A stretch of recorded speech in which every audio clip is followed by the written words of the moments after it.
Hello everyone, cooking canvas by সোমার আজকের আয়োজনে আপনাদের সবাইকে স্বাগতম। আশা করছি আপনারা সবাই ভালো আছেন এবং সুস্থ আছেন। আজকে আপনাদের সাথে পালংয়ের একটি সিম্পল রেসিপি শেয়ার করব, যেটা 7 থেকে 8 মিনিটেই তৈরি করা যায়, কিন্তু খেতে জাস্ট অসাধারণ। আজকের রেসিপিটি হচ্ছে চিকেন উইথ স্পিনেচ।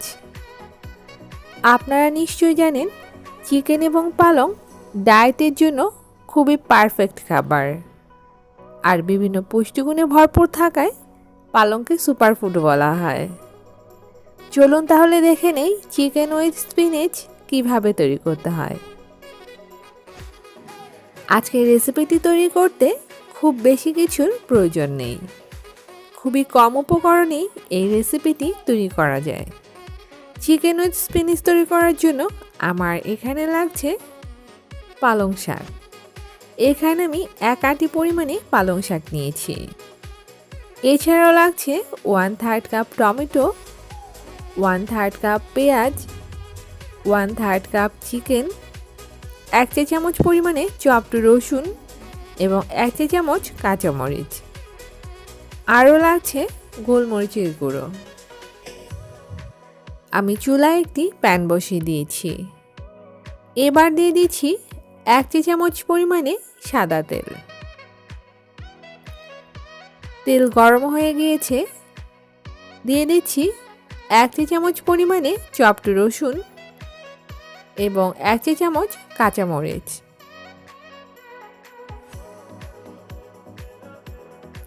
দিচ্ছি 1/3 কাপ পরিমাণে চপড পেঁয়াজ।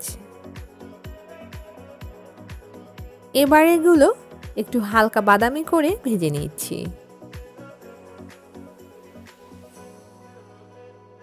পেঁয়াজ ভাজা হয়ে গিয়েছে, দিয়ে দিচ্ছি চিকেনগুলো এবার ভেজে নিতে হবে। আমি চিকেনগুলো জুলিয়ান করে কেটে নিয়েছি। আপনারা যে কোনো সাইজে এবং যে কোনো শেপে কেটে নিতে পারেন। এছাড়াও আমি চুলায় ফ্লেম মিডিয়াম থেকে হাইয়ের মাঝামাঝি রেখে রান্না করছি। কোনোভাবেই এই রান্নাটা লো ফ্লেমে করা যাবে না।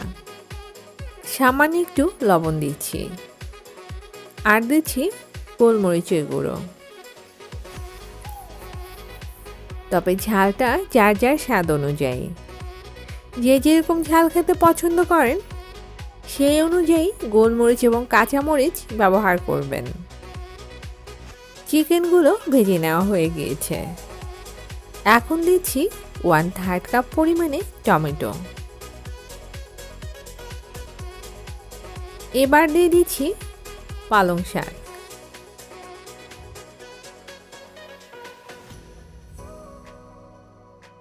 আরও একটু লবণ দিয়ে দেব।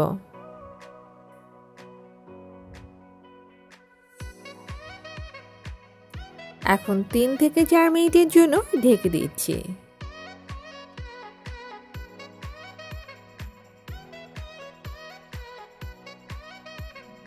ঢাকনাটি তুলে নিচ্ছি। আমার চিকেন উইথ স্পিনিচ রেডি। চলুন এবার সার্ভ করে নিই।